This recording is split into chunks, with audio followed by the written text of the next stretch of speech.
Dahil nagigilty ba kayo? Dahil sinubukan niyang gurgurin, sabi nga ni Sarah, ang word niya doon is gurgur. Diba? Dahil sinubukan ni Sarah, sinubukan niyo na gurgurin. Diba? Remember the peklat sa lieg, na may nagtangkang gurgurin ang kanyang buhay niya. Pero hindi sila nagtagumpay. Diba? Kasi yung unang mga utak ninyo.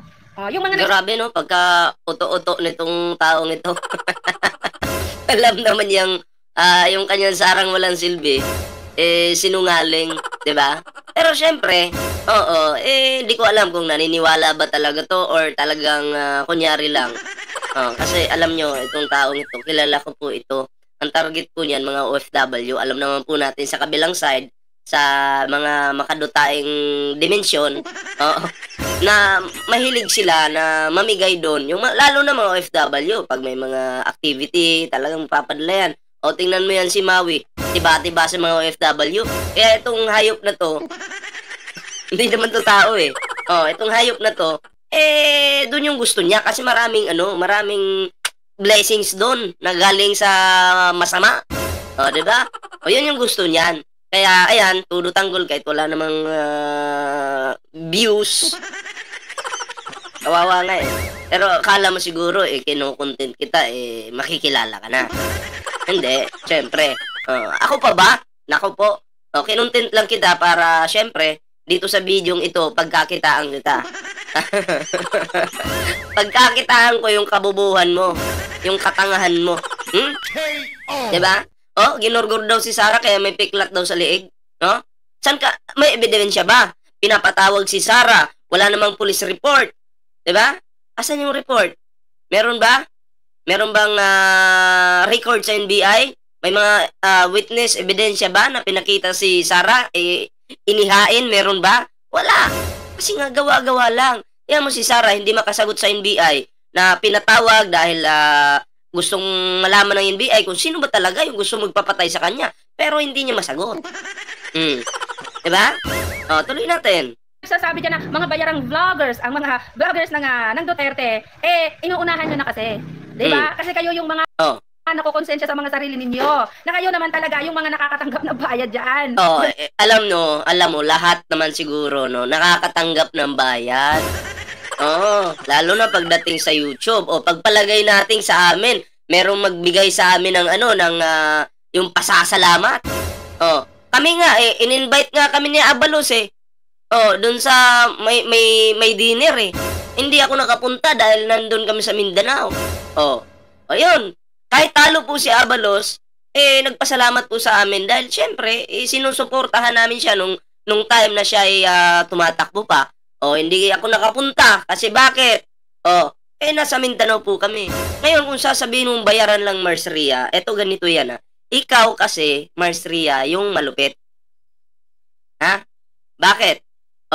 Kasi, kumbaga, yung mga OFW nun, talagang hinuthutan mo. Tapos eto pa, sabi mo may kasusyo ka sa salon. Teka lang. Pero, alalay ka lang pala. 100 lang yung binibigay sa'yo araw-araw, kaya umalis ka doon dahil nagtampo ka doon sa sinasamahan mo palagi kasi minsan 100 na lang binibigay sa'yo, minsan 50 na lang. Kaya ang ending, nag-alaga ka ng pato. Ang sabi mo, bahala nang alaga ng pato, huwag lang maging bayaran. No choice ka Di ba sabi mo, ibibenta mo na lang yung kaluluwa mo. Supportahan nyo na lang yung channel yan. Kasi, kawawa naman. Sinabi ko na yung Mars. Supportahan nyo yung channel yan. Saka Mars, concerned lang ako sa iyo bago ka magkukuda niyan sa mga bayaran topic mo na yan, unahin mo muna yung anak mo, 2 mo babaeng anak, kawawa naman kasi. 'Di ba? Alam mo, nung nasa Kinabanang pa yan, iiwan mo, magtatrabaho ka, may mga lalaki doon sa loob, hindi mo kaano-ano, tapos babae pa naman yung anak mo, di ka nahiya.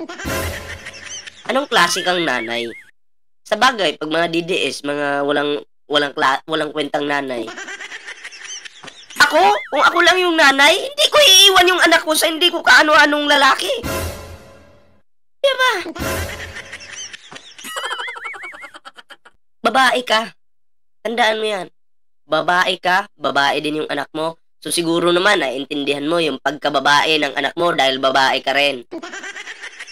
Ah, bakit ganyan ka? Ang pagiging nanay mo. Oh, Mars.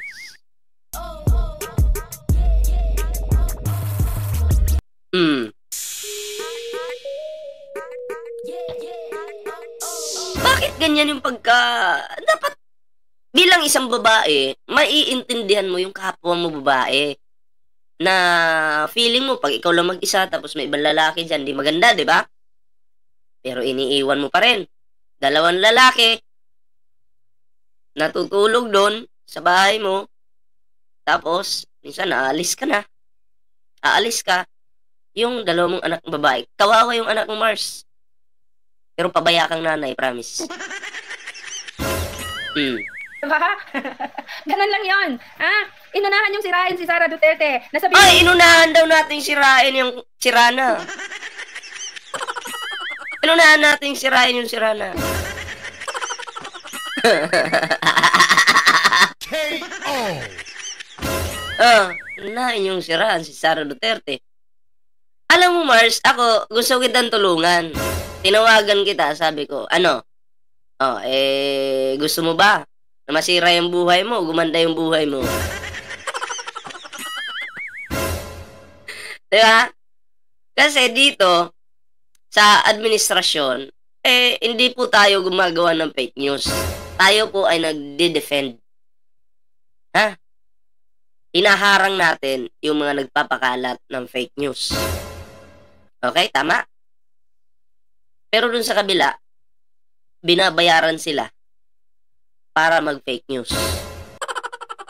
Yun yung kaibahan dyan. Binabayaran sila. Yung iba pa nga, million nga yung monthly nila dun eh. Million yung monthly nila dun. Binabayaran sila para mag-fake news. Tama ba? Tama talaga. Mamaya, alam nyo, hindi ko tatantanan tong ganitong klaseng tao. At, syempre, marami din tong ginawang foul. O hindi sa akin, sa gobyerno natin.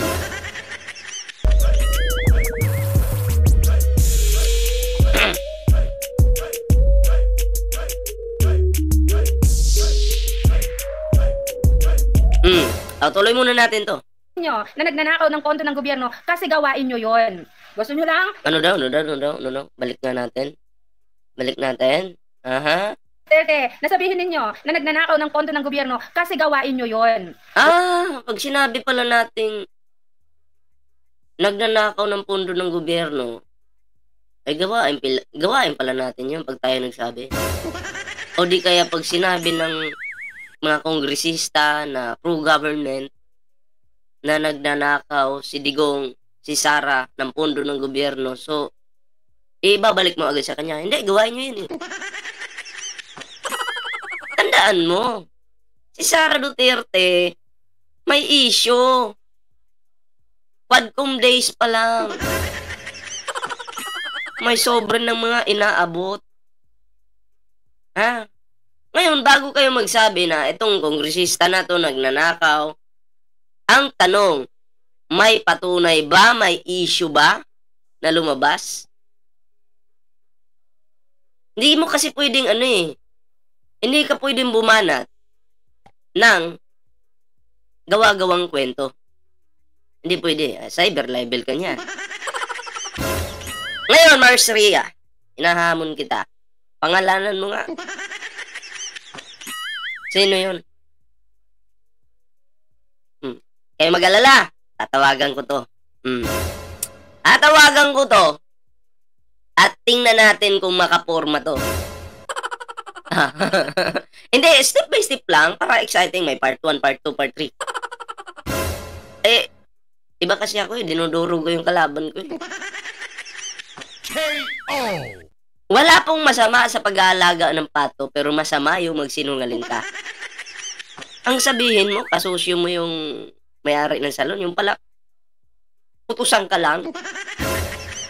Tapos, doon ako natawa eh. Sasabihin niya, buti pang mag-alaga na lang ng pato kung para maging bayaran. Alaga ng pato, no choice ka eh. Diba? Wala kang trabaho eh. Ikaw mismo yung umalis dun eh. Nagsinungaling ka eh. Yan yung problema pag sinungaling ka. Babalik sa'yo. Diba? Pag sinungaling ka, babalik sa'yo yan. Yan yung klaro dyan. Talagang bulagta. Pasalon-salon ka pa. Putusan ka lang naman pala. Kaya ka umalis dahil 100 pesos binibigay sa'yo, 50. At eto pa, Mars. Hello? Hindi ako tatawag ng, kumbaga, hindi naawa sa'yo. Naawa kasi ako. Kasi alam ko, wala ka na dun. Concern lang ako eh, lalo na't magpapasukan. May mga pinapaaral ka rin, di ba? Pero anyway, tuloy-tuloy tayo dyan maya-maya. At bigyan lang po natin ng reaksyon yung isang larawan, no? Patungkol kay sa sinabi po ni Dilima. Pero syempre, bago po tayo magtuloy-tuloy sa ating reaction ngayon, ayan, kung bago pa lang dito sa ating YouTube channel, huwag kalimutang mag-like, share, and subscribe. Para naman maging updated ka sa mga uploads natin. Ayan, syempre, may Facebook page po tayo, TikTok, ayan, Ballpoint Man 2.0 mga pre, huwag niyong kakalimutan yan. Ayan, libre lang po ang follow. Eto na mga pre, no, at bigyan po natin ito ng reaksyon. Itong kay Dilima. Eto. Sabi po niya dito, no, isa yan sa mga sinyales na sa tingin ko may nangyayari. Sa tingin ko, mayroon ng ganyang usapan na kinukonsider na nila yan to kill the impeachment trial. Ang nai-imagine ko na come June 11, sasabihin na naman nila, okay, hindi na pwede. Let's put it to a vote. Hindi tayo makasisiguro na majority of them will say, okay, let's proceed. Ito kasi si Cheese Escudero mga pre, tandaan niyo yan. Minsan pro-admin, minsan makadutae. So, dalawa yung mukha, doble kara. Namamangka sa dalawang ilog. KO! Diba? Yun yung problema. Kung dapat may paninindigan ka, kung Duterte ka, doon ka lang. Kung pro-admin ka, diyan ka lang. Huwag na yung palipat-lipat ng posisyon na para kang bobo. KO! Lipat dito, lipat doon, lipat dito, lipat doon. Grabing lipat yan. Naging dalawa tuloy yung mukha mo. May punto po si Dilima. Pwedeng to kill the impeachment talaga, no? Na hindi na matuloy, 'di ba? Kaya pinapatagal nila ito. At kunyari magsasabi sila, no, hindi, teka lang. May kailangang unahin muna, ito muna. Pero nasa konstitusyon 'yan. Na to act immediately. 'Di ba? Pero anong ginagawa nitong ating Senate President? Sa tingin ko nga, no? Sa tingin ko, may usapan na yan. Tama sa Dilima. Sa tingin ko rin, In my opinion, sa opinion ni Dilima, sa tingin ko, ganun nga. Kaya alam nyo, itong ating Senate President, hindi po dapat kalimutan yan pagdating ng 2028. Dapat pang inidoro din to. Diba? Hindi, tandaan nyo, ang ugali ni Cheese Escudero, minsan andito, minsan andito. Hanggang ganun talaga yung ano niyan. Ngayon, susuporta ba kayo sa mga walang paninindigan? Susuporta ba kayo sa mga duplikara? Mahirap pong suportahan yung duplikara. kung baka Duterte ka na lang, di Diyan ka na lang. O kung ano ka, kung pro-admin ka, pro-Filipino ka, di ba? Diyan ka. Hindi yung palipat-lipat ka.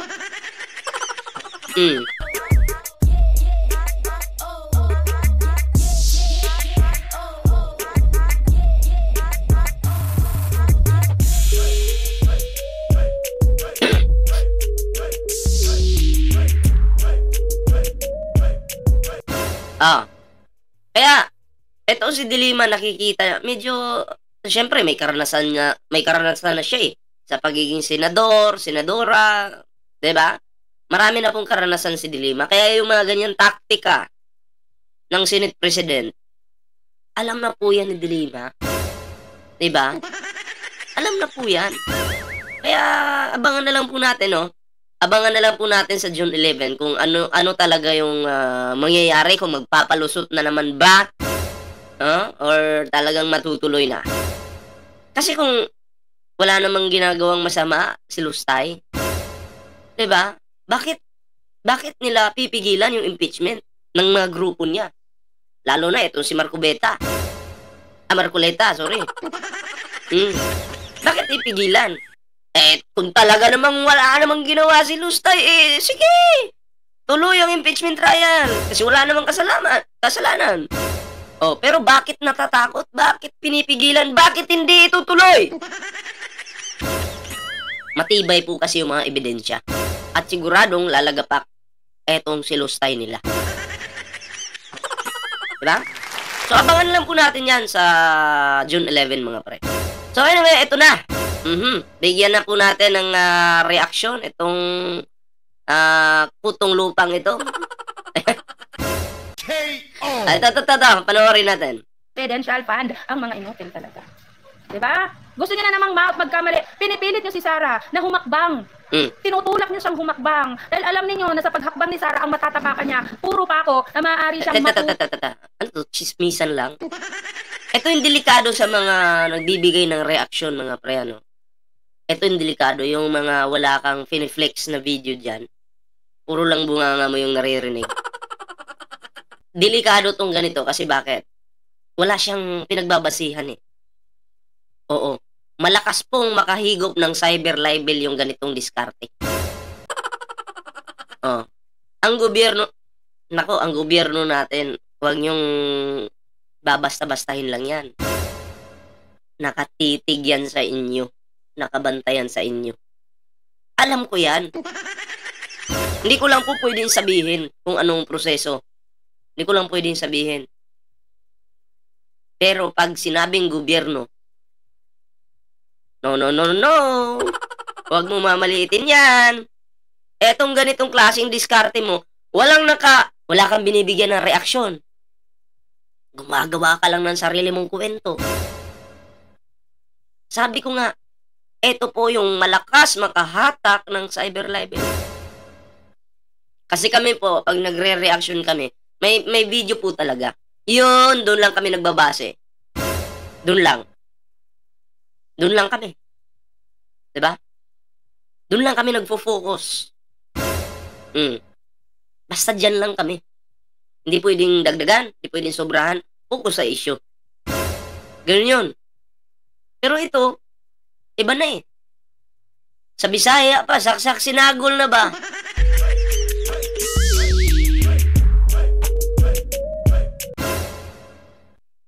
Alam mo, Mars, naawa ako sa'yo kasi nakita ko yung pangalan mo eh. Sino ba yun nandun? Pasok ka na eh. Diba? Pasok ka na. Wala na akong may tutulong dyan. Gawin mo na lang, panindigan mo na lang yan. Hindi si Banang yung kalaban mo. Gobyerno. KO! Gobyerno yung kalaban mo dito, ha? Hindi si Banang. Hindi siya kung sino-sino.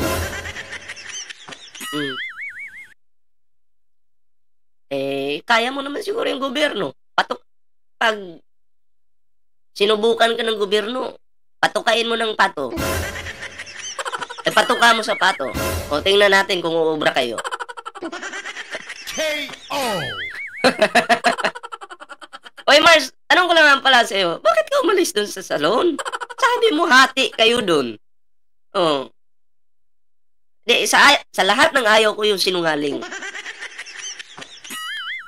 Ibibida mo yung salon mo sa akin, hindi mo naman pala salon yun.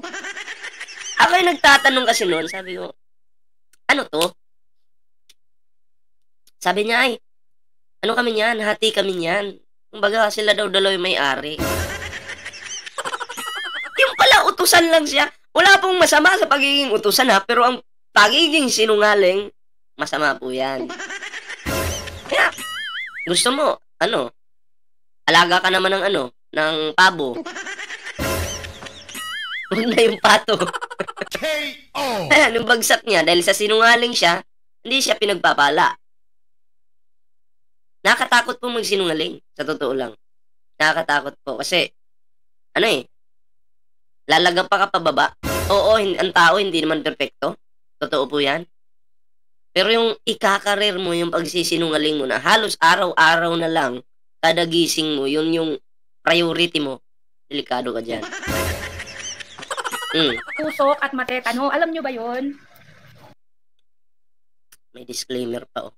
What's up mga trader at welcome back to Confidential fund. Kaya nga po hindi yan pinalagay.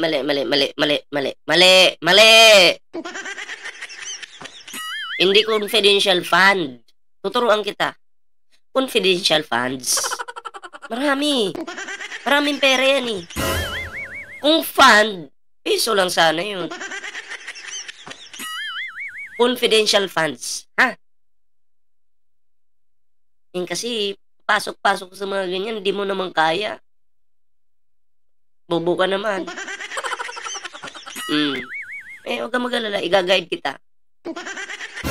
Lalabas kasi nga po yan ay confidential. Anong sabi doon? 'Di ba? Sa rules and laws ng confidential fund, ilalabas lang yung mga impormasyon na yan sa tamang lugar at pagkakataon. Yes, tamang lugar at pagkakataon. O, bakit ngayon nadadamay sa confidential fund si Marian Rivera, si Jokno? Nawindang tuloy yung dalawa. Oh, syempre lalo na si Marian Rivera. Si Jokno, okay lang yan. Sana yan sa ganitong klaseng bakbakan sa politics. Si Marian Rivera, tahimik na tao yan. Artista, malaki yung pangalan, nadamay sa confidential funds. Sa tingin mo, papayag yun na sa tamang forum lang. Kasiraan ang pangalan niya. Yung pangalan niya kumalat na sa publiko. Ha? Bakit nandadamay si Lustay ng artista? Di mo alam yun, no? Bobo ka kasi. KO. Bakit? Sasabihin mo, confidential funds kasi, hindi dapat pakialaman. Ang problema kasi sa confidential funds, nabutasan ka. In 11 days, hinigop mo yung pera, hindi mo masagot kung saan ito napunta. Kasi wala pang nakagawa niyan. Si Sara Duterte pa lang. For the first time in the Philippines, Sara Duterte pa lang, in 11 days, wala na yung budget. KO. Siyempre, yung gobyerno, magugulat. Teka lang, first time mangyari to sa atin, ha? Hindi, imbestigahan nga natin to. At saan ka pa nito? Weekly. Bukod sa 125 million, ha? Meron pang iba na weekly, di umano, ay nagwi-withdraw itong bagman ni Sara Duterte ng 4 to 6 million weekly. Saan napupunta yun? Weekly talaga? Grabe. At ang bagman ni Sara Duterte, nagsalita, kumanta, nilaglag si Sara. KO. Maraming mga witness, maraming mga ebidensya. Paano pa kayo papalag?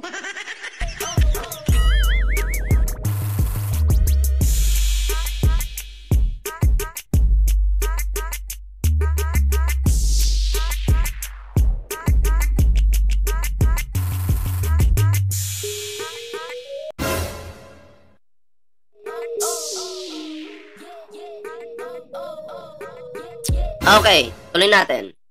Hindi sa social media o kung saan pa man. Kaya hintayin ninyo ang pag-umpisa ng impeachment na yan na kung gusto Hintayin daw ninyo. Magantay daw tayo, men. Sa 11. 11 ba yun? Antay tayo kasi imumove na naman yan. KO. Bakit? Eh, sa tingin ko meron ng ganun eh. Communication kay Keso. KO. ninyo talagang malaman yan. Trying hard talaga, no? Kahit walang views. Baka sakali, di ba? Kasi, sabi nga, kaya confidential yan, may mga pinoprotektahan yan. Siyempre, pinoprotektahan, kaya confidential. So, ibig sabihin, protektado ng Office of the Vice President, yung pangalan ni Marian Rivera. Kaya pala. Oy, Marian Rivera, isa ka pala sa di umano'y nakatanggap ng confidential funds. So, isa ka sa pinoprotektahan ni Sara Duterte ng Office of the Vice President. Ha? Tama ba? Malalaman natin yan. Si Piatos din, pinoprotektahan. Mary Grace Piatos, nung inimbestigahan ng gobyerno, walang Mary Grace Piatos. Hindi totoo. Walang kaluluwa ang Mary Grace Piatos. Hindi pa po nabubuhay sa mundong ito. Siguro si Piatos pwede pa. Pulutan yun eh. Uy, ballpoint ma'am, pulutan yun. Sorry, pulutan pala yun. Tuloy natin. Saan po ba ginagamit talaga? Bakit nga ba ang lahat ng departamento ng gobyerno ay mayroong tinatawag na confidential fund? Funds nga! Anong fund? Marsria! Confidential funds! Hindi lang isa yung pinag-uusapan dito. Hindi lang piso. Funds ba? Alam mo naman, pag isa, fund. Dalawa, marami. Funds na yan. KO. Ay, naku. And remember na hindi lang po yan sa Department of Education. Lahat po ng mga departamento ng gobyerno, meron pong pondo. Yan tinatawag nilang confidential fund. Kasi nga po, Ipilit niyo talaga yung fund. Kasi nga, bakit? ginagamit po yan para sa investigasyon. Oo, ginagamit sa investigasyon. O ginagamit sa panunuhol. Kasi may mga sobrang lumabas eh. Na 2 tao yung nagsalita. Yung isa, talagang ikinanta niya agad si Sara. May sobre. I think 9 na sobre yun. Yung isa, medyo alanganin magsalita. Pero no choice siya kasi nanumpa siya eh. Nagsabi siya ng totoo. Laglag si Sara. Ginagamit ba sa investigasyon o kinukurakot? Ginagamit ba sa investigasyon o doon kinukuha yung pambayad sa mga tao na to? Tanong ko lang. KO. Ako yung nagtatanong lang. Huwag kang masasaktan. Ano? Yun yung tanong ko. Mag-alala, tatawagan pa kita. Para malaman ng iyong departamento kung meron bang mga nangyayaring anomalya sa iyong mga sangay. Diba? Ngayon, kung i-disclose mo yan, Kaya pala sinamantala ni Sara. Alam mo, sa Davao pa lang, nung panahon ni Digong, malaki yung confidential funds ni Sara Duterte. Kaya pala, may kahinaan kasi yung confidential funds na kunyari, ito, gagamitin to kumbaga, sa gobyerno, sa mga, anong tawag doon? Kumbaga yung, overall, sa gobyerno, ganun. O gagamitin ito. Diba? Pero, ang kahinaan pala nito, eto yun. Bubulsa mo. Pwede mong ibulsa. Tapos sabihin mo, hindi, ginastos kasi ito sa sa ating, hindi mo pwedeng sabihin. Siyempre. Diba? Ginastos namin to sa ganito, ganyan. Oo, yun pala. Tingnan ko nga yung bulsa mo. Pagtingin, agoy, nandun nakatambak. KO. Posibleng mangyari yan. Diba? Yung problema, nabutasan ka, tinanong ka, inimbestigahan ka, hindi mo masagot. Ngayon, dahil hindi mo masagot, yung taong bayan nagduda sa'yo. Nagduda sa'yo. Kasi simple lang yan. Kung talagang wala kang ginagawang masama, kayang-kaya mo sagutin yan. Ikaw pa mismo yung sasagot. Pero ang tanong, eto, bakit mga lawyer yung pinapadala mo sa tuwing may hearing dyan sa Quadcom days pa noon? Diba? Dapat ikaw na mismo, kampante ka sa sarili mo na, ako na ngayon pupunta dyan. O, eto kasi yung nangyari dyan, ganyan. Straight. Huwag ka na magtapang-tapangan. Huwag mo nang gayahin si Digong. KO. Gagayahin mo pa eh. Diba? Gagayahin mo pa. Yun ang problema sa'yo. Ginagaya mo yung tatay mo. Hindi naman bagay sa'yo. Yung tatay mo kahit pa paano, may utak yun. Ikaw wala. KO. Sa totoo lang, promise. Oo. Gagayahin mo yung tatay mo. Ay, naku po. O, tuloy natin. Paano naman yung kaligtasan ng taong nagbigay sa'yo ng informasyon? Halimbawa, Yung kaligtasan pala ni Piatos, ano? Wala man ligtas si Piatos sa akin. Bakit? Gabi-gabi kong pinupulutan yan eh. Paano po protektahan ni Sarah yan? KO. Paano? Paano po protektahan ni Sarah si Piatos? Sige nga. Minsan, gabi, tagay kami gin bulag. Piatos. Kagatin ko si Piatos. Pero, hinanap ko si Mary Grace doon. Saan si Mary Grace doon? Wala man. Wala man si Mary Grace. Ibig sabihin, si Jokno nag-react na nga eh. Bakit nadama yung pangalan niya dyan? So ibig sabihin, protektado din yan ni Sara Duterte? Nag-react na yung tao? Tangina, bakit ako nasali dito sa confidential funds na to? Nimal na Sara to. KO. Anong say mo doon? Anong sagot mo doon? Alam mo, Mars, naawa ako sa'yo. Naawa ako sa'yo, promise. Ataka rakag storya ba? Ewan ko lang kung papalag ba to sa debate. Tuloy natin. meron akong confidential fund. Siyempre, Funds nga! Hindi nga confidential fund! Funds nga eh! Milyon-milyon yung pinag-uusapan dito tapos sasabihin mong fund lang. Ay, naku po. Anyway mga pre, hindi na muna tayo magtatagal, ano. Pero syempre, no, abangan nyo yan. May mga tao pa akong kakausapin, interviewin ko kasi kung ano talaga yung ano ng taong ito, na? Abangan nyo yan sa mga susunod nating video mga pre. And syempre, bago po tayo magtapos sa ating video ngayon, meron po tayong Facebook page, Ballpoint Man 2.0, at syempre may TikTok din po tayo. Ayan. And syempre sa hindi pa nakasubscribe sa ating YouTube channel, huwag kalimutang mag-like, share, and subscribe para naman po maging updated kayo sa lahat ng mga uploads natin. And so maraming salamat sa sumama sa ating video ngayon. Abangan nyo po mamaya yung mga susunod na kabanata. So hanggang dito lang muna mga pre. Ingat, kita-kits po sa susunod na video.